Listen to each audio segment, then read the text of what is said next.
My dear brothers and sisters, 사랑하는 형제 자매 여러분, 오늘 제가 드리는 말씀의 목적은 주님께서 지상에 있고 그분의 자녀들 가운데 가난하고 궁핍한 자들을 어떻게 돌보아 오셨고 또 어떻게 돕고 계시는지를 기억하고 찬양하는 것입니다. 주님께서는 어려움에 처한 그분의 자녀들을 사랑하시며 또한 그들을 도우려는 자들 역시 사랑하십니다. 그리하여 주님께서는 도움이 필요한 자나 도움을 주는 사람 모두가 축복을 받게 되는 방법을 마련하셨습니다.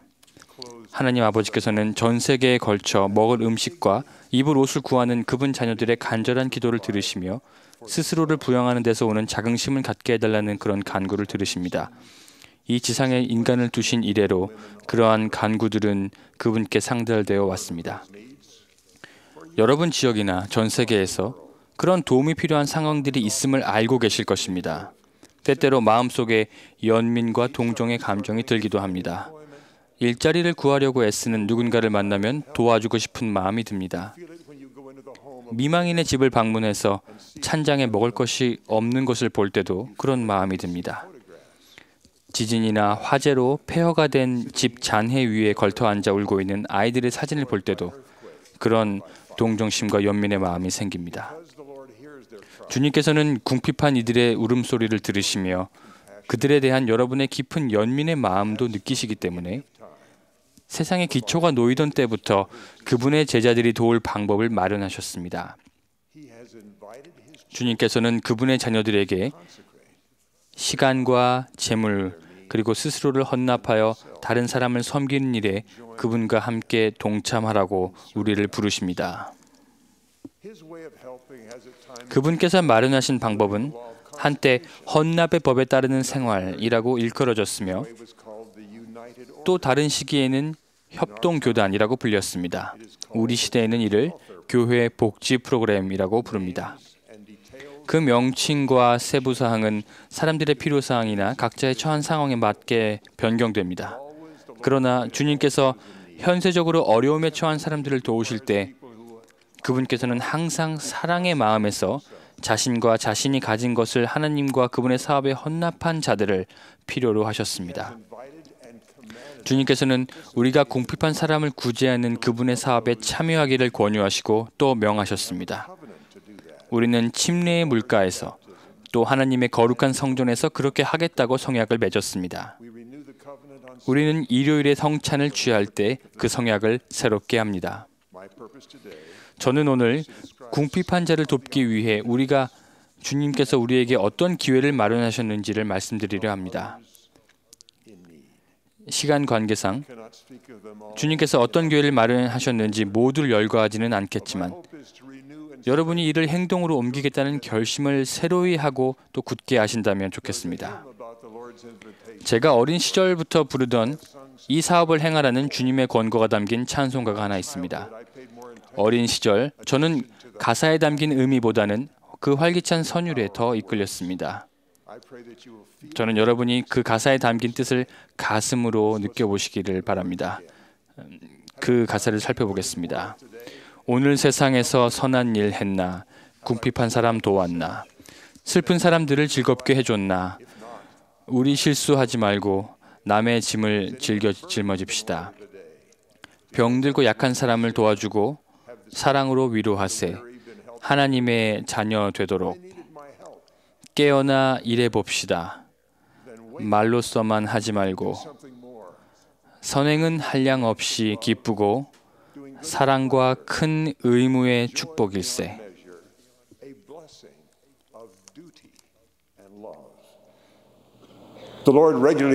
주님께서는 우리 모두에게 정기적으로 경고의 알람 메시지를 보내고 계십니다. 때로는 그것이 도움이 필요한 자들에 대해 불시에 찾아오는 연민의 감정일 수도 있습니다. 아이가 넘어져 다친 것을 본 아버지나 밤중에 겁에 질린 아이의 울음소리를 들은 어머니는 그런 연민의 감정을 느껴보았을 것입니다. 자녀들도 학교에서 누군가가 슬픔이나 두려움에 떠는 모습을 보았을 때 그런 연민의 마음을 가져보았을 것입니다. 우리 모두는 심지어 모르는 사람에게도 동정심을 느낍니다. 한 예로 여러분은 일본의 지진과 또 그로부터 태평양을 건너 밀어닥친 파도의 소식을 접했을 때 피해를 입은 사람에 대한 염려를 느꼈을 것입니다. 호주의 퀸스랜드를 덮친 홍수 소식에 많은 분들이 연민과 동정의 마음을 느꼈습니다. 뉴스 보도는 주로 이재민들의 숫자만을 추산해서 보도했습니다만 여러분 대다수는 그 사람들의 고통을 함께 느꼈을 것입니다. 호주에서는 1,500명이 넘는 교회 회원들이 그 경고의 알람 메시지에 응답하여서 도움과 위안을 주기 위해 자원봉사자로 발벗고 나섰습니다. 그 자원봉사자들은 연민의 감정을 자신들의 성향에 따라 행동하겠다는 결심으로 바꾸었습니다. 저는 도움을 받은 사람과 또 도움을 줄 수 있는 기회를 붙잡은 사람들에게 축복이 임하는 것을 보았습니다. 현명한 부모는 다른 사람들에게 도움이 필요한 것을 볼 때 이를 자기 자녀들에게 축복을 가져다주는 방법으로 여깁니다. 최근 세 아이가 맛있는 저녁 식사가 담긴 통을 들고 와서 저희 집 문을 두드렸습니다. 그 아이들 부모는 저희에게 도움이 필요함을 알았고 저희를 돕는 기회에 그 자녀들을 참여시켰던 것입니다. 그 부모는 관대한 봉사를 통해 우리 가족을 축복했습니다. 음식을 전달하는 일에 자녀를 참여시킴으로써 축복이 손자 손녀에게까지 미치게 했습니다. 저희 집을 떠나는 그 자녀들 얼굴에 비친 미소에서 저는 그런 일이 일어나고 있음을 알 수 있었습니다. 부모들은 그 자녀들에게 주님을 위해서 친절한 봉사를 행할 때 느껴지는 기쁨에 대해서 이야기할 것입니다. 제가 어린 시절 아버지의 부탁으로 이웃의 잔디를 깎아주었을 때 느꼈던 그런 잔잔한 만족감이 지금도 기억납니다. 베풀 수 있는 기회가 주어졌을 때마다 저는 찬송가 나의 하나님 나의 왕에 나오는 가사가 떠오르며 그 노랫말을 믿습니다. 저는 그 가사가 원래 안식일에 주님을 경배하는 데서 오는 기쁨을 묘사하기 위해 쓰여졌다는 것을 압니다. 그러나 저희 집에 왔던 그 아이들은 그 평일에 주님의 일을 하는 데서 오는 기쁨을 느꼈습니다. 또한 그들의 부모는 선을 행할 수 있는 기회를 보고 그 기쁨이 세대를 넘어 아이들에게까지 전해지게 했습니다.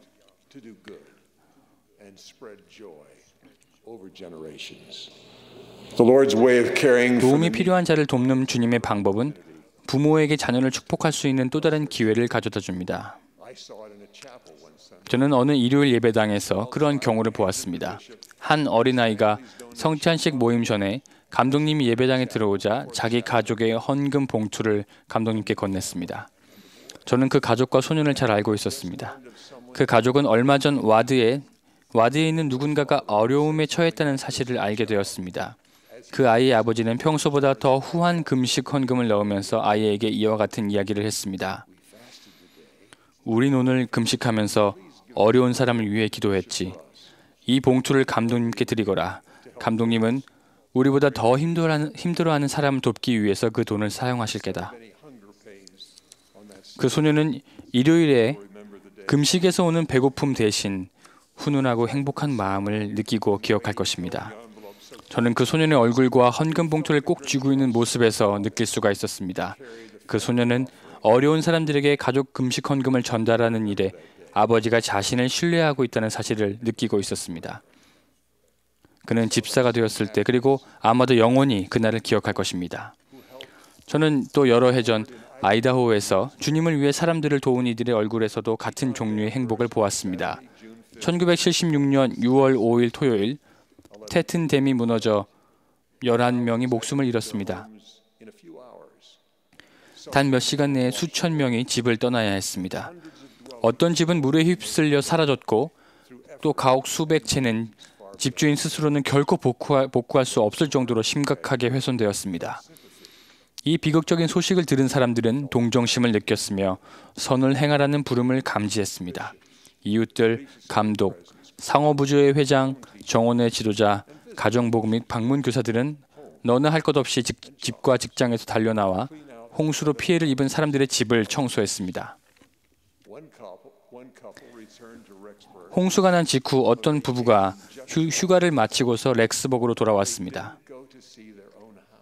그들은 자기 집을 살펴보러 가는 대신 바로 감독님을 찾아가서 어디로 가서 도움을 줄 수 있겠냐고 물었습니다. 감독은 그들을 도움이 필요한 가정에 보냈습니다. 며칠이 지나고 그들은 자기 집을 살펴보러 갔습니다. 그 집은 홍수로 휩쓸려 사라지고 말았었습니다. 그들은 감독에게 가서 물었습니다. 그럼 이제 우리는 어떻게 하면 좋을까요? 여러분이 어디에 계시든 동정심이 비이기적인 행동으로 변화되는 기적을 보신 적이 있으실 것입니다. 커다란 자연재해가 일어날 때만 그런 기적이 일어나는 것은 아닙니다. 저는 한 신권 정원회에서 어느 형제가 일어나서 직장을 구하고 있는 사람의 필요사항과 그 가족을 지원할 방법을 설명하는 그런 모습에서도 그 기적을 보았습니다. 저는 교실 안이 동정심과 연민으로 가득 차 있음을 느낄 수 있었고 어떤 형제님은 그를 고용할 만한 사람의 이름을 말해주기도 했습니다. 그 신권 정원회에서 일어난 일이나 또 아이다호에서 홍수로 침수된 집에서 일어난 일들은 큰 어려움에 처한 사람이 다시 자립하도록 돕는 일에서 주님의 방법이 무엇인지를 잘 보여줍니다. 우리는 동정심을 느끼고 연민의 마음을 느끼며 도움을 줄 때 주님의 방법 안에서 어떻게 행해야 할지를 알고 있습니다. 올해 교회 복지 프로그램은 75번째 기념일을 맞습니다. 이 프로그램은 대공황이라고 알려진 사태의 와중에서 직장과 농장 또는 집까지도 잃어버린 사람들을 돌보기 위해서 시작되었습니다. 지금까지 그래왔고 또 앞으로도 그러겠지만 최근 우리 시대에 하나님 아버지의 자녀들에게 현세적인 도전과 어려움이 다시 닥치고 있습니다. 교회 복지 프로그램의 근간이 되는 원리는 어떤 특정한 때나 장소에 국한되는 것이 아닙니다. 그 원리들은 때와 장소를 초월하는 것입니다. 이 원리는 영적이고 영원합니다. 그렇기 때문에 이 원리를 이해하고 마음속에 새겨둔다면 우리는 주님께서 언제 어디로 우리를 부르시든 간에 누군가를 도울 기회를 놓치지 않고 포착하게 됩니다. 제가 주님의 방법대로 도우려고 할 때나 또 다른 사람으로부터 도움을 받을 때 저를 인도하는 몇 가지 원리들이 있습니다. 첫 번째, 사람들은 자신과 가족을 부양하고 다른 사람을 돌볼 수 있을 때 더 큰 행복감과 자긍심을 느끼게 됩니다. 저는 제가 가진 문제를 해결하도록 도와주신 분들께 고마움을 느낍니다. 그러나 제가 자립하도록 도와주신 분들께는 오래도록 더 큰 고마움을 느낍니다. 그리고 제가 가장 고맙게 생각하는 분들은 제가 가진 여유분을 활용하여 다른 사람을 돕는 법을 가르쳐 주신 분들입니다. 저는 여유분이 생기게 하려면 버는 것보다 덜 써야 한다는 것을 배웠습니다. 그 여유분을 가지고 저는 주는 것이 받는 것보다 더 낫다는 사실을 배웠습니다. 그 한 가지 이유는 주님의 방법대로 도움을 줄 때 그분께서 우리를 축복하시기 때문입니다. 메리온지 롬니 회장님은 복지 사업에 대해 이렇게 말씀하셨습니다. 이 사업에서는 여러분이 베푼다고 해서 가난해지지 않습니다. 그런 후 자신의 선교부 회장이었던 멜빈 제이 벨라디상 회장님의 말씀을 인용해서 이렇게 말씀하셨습니다. 우리가 빵 껍질을 드리면 주님께서는 빵 한 덩어리를 돌려주십니다. 저는 제 일생을 통해서 이 말씀이 사실임을 알게 되었습니다. 어려움에 처한 하나님의 자녀들에게 우리가 인색하지 않을 때 그분께서는 우리에게 인색하지 않으십니다. 복지 사업에서 저를 인도해 준 두 번째 복음 원리는 단합의 힘과 축복입니다. 우리가 어려움에 처한 사람들에게 봉사하는 일에 동참할 때 주님께서는 우리의 마음을 하나로 엮어주십니다. 제이 루벤 클라크 2세 회장님은 이렇게 말씀하셨습니다. 베푸는 일은 형제 애를 불러옵니다. 복지에 관해서 일을 할 때는 서로 다른 교육과 직업을 가진 모든 사람들이 함께 어우러져 일하기 때문입니다. 주는 자나 받는 자 모두에게 더 큰 형제애를 느끼게 해준다는 말은 진리입니다. 홍수가 쓸고 간 렉스버그의 한 집에서 함께 진흙을 퍼낸 그 집주인과 저는 지금까지도 서로 깊은 유대감을 가지고 있습니다. 또한 그는 스스로 자신과 가족에게 할 수 있는 모든 일을 다했다는 점에서 큰 긍지를 느끼고 있습니다. 우리가 각자 홀로 일했다면 우리 두 사람은 모두 영적인 축복을 놓쳤을 것입니다. 저에게 복지 사업의 세 번째 행동 원리는 가족을 참여시킴으로써 다른 사람을 돕는 가운데 가족이 서로를 돌보는 방법을 배우게 하는 것입니다. 여러분과 함께 도움이 필요한 사람들에게 봉사한 아들과 딸들은 자신들의 곤궁에 처할 때 서로를 돕게 될 가능성이 훨씬 높습니다. 교회 복지의 네 번째 원리는 제가 감독이었을 때 배운 것으로 저는 이 소중한 원리를 가난한 자를 찾아 나서라는 경전의 명령을 따름으로써 터득하게 되었습니다. 감독은 자신과 가족이 할 수 있는 모든 일을 다한 뒤에도 여전히 어려움에 처한 사람이 있다면 그를 찾아 도울 책임이 있습니다. 진리를 찾을 때와 마찬가지로 가난한 자를 돌볼 때 주님께서는 성신을 보내어 찾으라 그리하면 찾아낼 것이니라는 말씀을 가능하게 하신다는 것을 배웠습니다. 여러분 중 여러분에게는 몇 달 후 그러한 영감이 필요할 것입니다. 75회 교회 복지 프로그램 기념일을 가리기 위해 전 세계에 있는 회원들은 봉사의 날 행사에 참여하도록 초청될 것입니다. 지도자와 회원들은 이 행사를 기획할 때 계시를 구하시기 바랍니다. 이 봉사 행사를 기획하기 위해서 다음 세 가지를 제언합니다. 먼저 영적으로 자신을 준비하십시오. 구주의 속죄를 통해서 마음이 온유하게 되었을 때만 여러분은 이 행사를 치르는 취지가 하나님 아버지의 자녀들에게 삶을 개인적으로 또는 지역사회의 일부로서 영적, 현세적 축복을 가져다 주기 위함임을 분명히 알게 됩니다.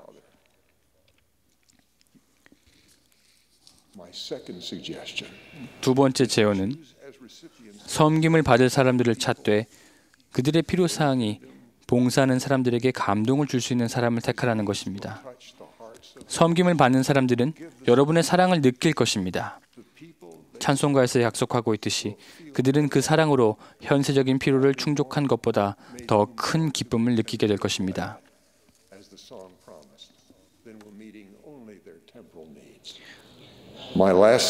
제 마지막 제언은 가족과 정원회와 보조조직 지역사회에 있는 사람들이 갖고 있는 결속력을 발휘할 수 있는 행사를 계획하시라는 것입니다. 단합된 느낌은 봉사의 효과를 확산시킵니다. 가족과 교회와 지역사회에서 그 같은 단합된 느낌은 성장을 멈추지 않고 행사가 끝난 후에도 오래 지속되는 하나의 유산이 될 것입니다. 이 기회를 빌어 저는 제가 여러분을 얼마나 고맙게 생각하는지 말씀드리고 싶습니다. 여러분께서 바치신 주님을 위한 사랑의 봉사로 저는 여러분의 도움을 받은 사람들을 만나는 동안 감사의 말을 여러 번 들었습니다. 주님의 방법대로 도움으로써 여러분은 그들을 고양시킬 방법을 찾아냈습니다. 여러분과 또 여러분과 같은 구주의 겸손한 제자들이 많은 사람들에게 봉사를 했고 그분들은 그에 대한 감사를 제게 표현해 주셨습니다.